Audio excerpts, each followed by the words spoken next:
Welcome to Brattleboro's Town Matters podcast. This podcast is a brief update on what is happening in Brattleboro town government. I'm your host, Town Manager John Potter, broadcasting from the BCTV studios in Brattleboro, Vermont. Today, I will give you an update on the Selectboard's last meeting held on Tuesday, June 17th, and their next regular meeting that will be on Tuesday, July 8th. Also, I'll go over a few announcements before wrapping up. On June 17th, the Select Board met. They had a consent agenda with 8 items on it. I'll run through these real quickly. There was the award of a $59,768 bid for 2025 crack sealing on all of the roads around town. There was approval of an updated outside consumption permit for the Retreat Farm. There was approval of a first and third class liquor license for Rail and River Tavern on Bridge Street, the appointment of an interim trustee to the library, acceptance of a contract for up to $50,000 for project manager services at Brooks Memorial Library to implement the capital improvement grant that the library got there recently. There was approval of a first-class liquor license and an outside consumption permit for the Retreat Farm Market patio, and a second-class liquor license, a tobacco license, and a tobacco substitute endorsement permit for SKJ Sales 2 Corporation on Western Ave. And finally, on the consent agenda was approval of a parade permit application for Brattleboro Goes Forth, and all 8 of those items were accepted by approval of the consent agenda on a motion of 5-0.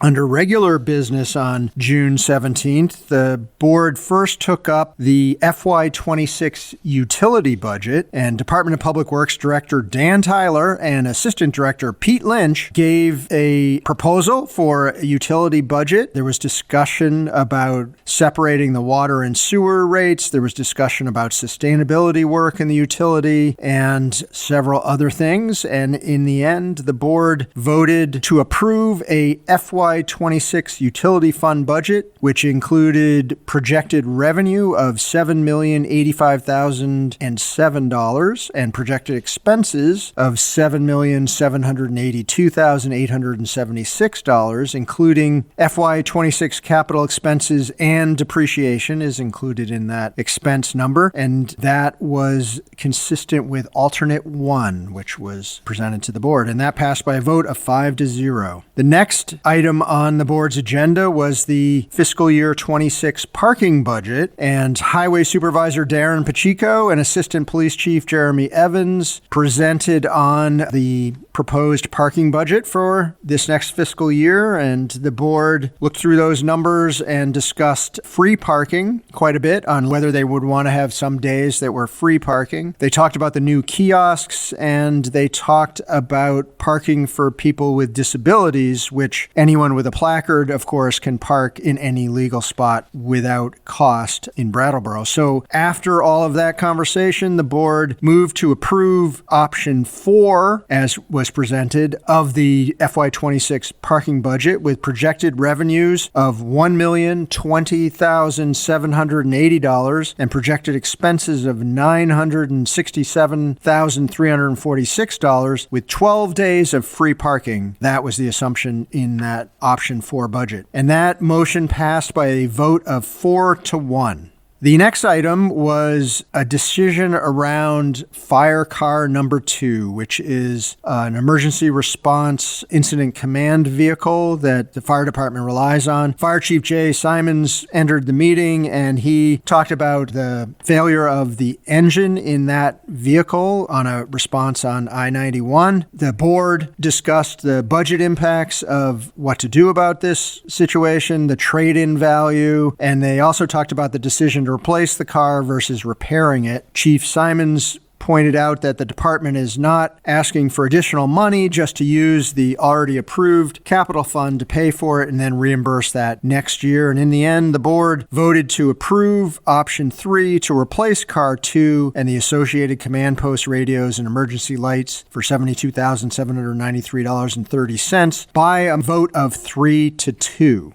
The next item on June 17th that the board talked about was retreat planning. So a select board retreat was proposed in a memorandum to the board with a list of topics that they may want to discuss. They looked that over and they gave some feedback to town staff. There was a discussion of the dates and times, and I think it is landing on August 5th at this point, although that wasn't discussed in the meeting. They're still trying to nail down the final date for that. There was no motion at the meeting on June 17th, but they discussed this item. The next agenda item was a proposal, concept plan for the Depot Street riverfront. And Planning Director Sue Fillion joined the meeting together with Bob Bomig, a local artist, and they discussed his proposal for kind of like an arts park down in the area right across from where the new train station's being built. Kind of a cool concept, and there was a plan of that in the Select Board's backup materials. The board talked about this quite a bit with Mr. Bomig and his colleagues who attended the meeting, and they did not take a motion on the item, but Planning Director Fillion indicated that she would be moving forward to looking for grant funding to potentially implement this. The final agenda item for June 17th was committee appointments, and the board looked at a number of the remaining committee vacancies, and Jenna Struble and Eric Stewart were appointed to the Arts Committee. Susan Walker was appointed to the Brattleboro Housing Partnerships. Eli Coughlin-Gelbreth was appointed to the Energy Committee. Gemma Seymour, Bonnie Gervin, and John Couleur were appointed to the Planning Commission, and John Dolesny Jr. was appointed to the Traffic Safety Committee. Thank you all to all of those great volunteers on the town committees. That was the meeting of June 17th. The next Select Board meeting is a regular meeting scheduled for Tuesday, July 8th, and this is what will be on the agenda for July 8th. There are 12 items on the consent agenda. A couple of V-Trans requirements need to be approved by the Select Board, a certificate of compliance and an annual financial plan for V-Trans work. A bid for Greenleaf Street paving, a paving project on Greenleaf, is on the consent. A parade permit for St. Michael's Corpus Christi procession to be ratified is on the consent. Several additional bids, one for the Highway number 8 dump truck, one for the Highway number 63 tractor, and 2025 line striping are all on this consent agenda, as well as an excavator purchase in the utility division is also on that consent agenda. The couple additional items include business personal property tax liens, so several tax liens for businesses who have not paid their personal property tax. There is acceptance of a grant for the William Street retaining wall, as well as a bid award for the William Street retaining wall project. And finally, a second-class liquor license, tobacco license, and tobacco substitute license for Yazzy's Market. I'm not sure what road that's on, but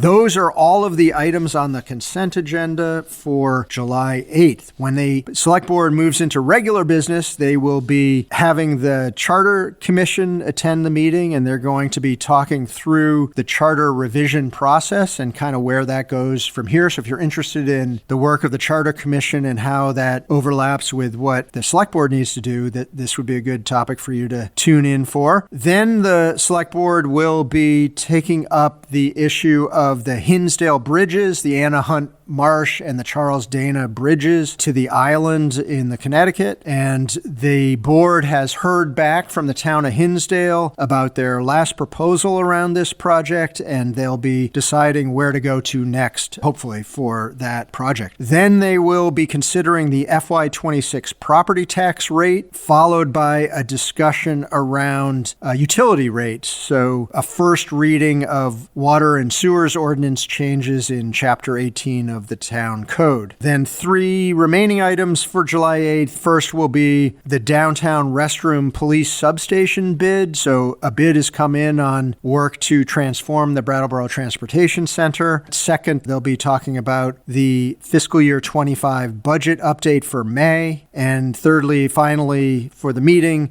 the board will be hearing about emergency management for heat and heat stress in town. So if you're interested in that, tune in.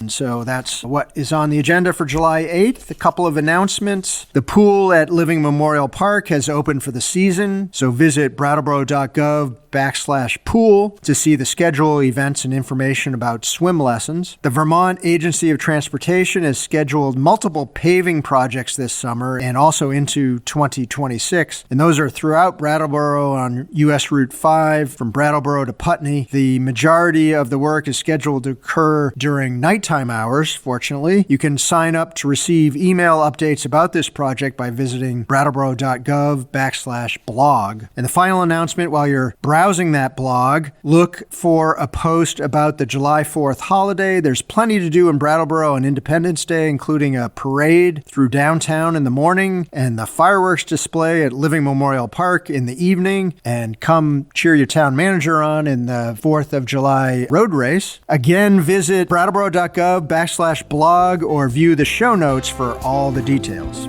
So that's a recap of what's happening in town government in Brattleboro. Please reach out to me at the town manager's office or email me at townmanager@brattleboro.gov. If you have any suggestions or want to discuss anything further around town business or this podcast, there's lots of additional information on the town website, brattleboro.gov, about what's discussed at the Selectboard meeting. So please check in there also for agendas, reports, and backup materials. Thanks for listening, everybody, and I'll catch you again soon.